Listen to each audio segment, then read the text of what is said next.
Ahojte priatelia, dnes som točil v priestoroch KKC Hviezda, čo je kultúrne kreatívne centrum Hviezda v Trenčine, produktové video pre firmu Medmonk.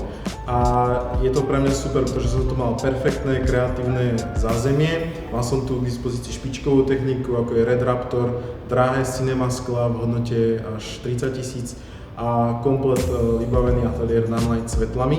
Rozhodol som sa, že celý tento proces dokumentujem aj kvôli tomu, aby som mal materiál na web stránku Nestudia. V podstate toto video vzniklo na to, že firma Medmonk si hľadá nového kameramana, a teda videotvorcu, a január je super príležitosť na to, tým, že mám čas ako tvorca, ukázať niečo, čo viem.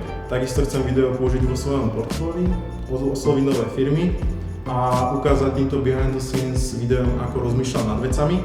A v podstate môjim kľúčom bolo, že chcem do toho určite zahrnúť ľudský faktor, a to bolo vlastne to, že som do toho zapojil aj modelku.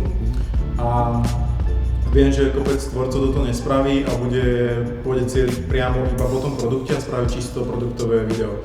Ja som chcel, aby tam bola nejaký ten ľudský faktor, nejaká ľudská emócia, a výber herečky tiež, alebo modelky respektíve nebol náhodný, pretože modelka mala ryšavé vlasy červené a tiež tam bol kontrast tej fialovej s tej oranžovou, čo sa teda stalo doplňanou s tou emóciou. Ak je vám sympatické moje uvažovanie nad tvorbou produktových videí, tak ma neváhajte kontaktovať a aj váš produkt môžeme ukázať v skvelom svetle.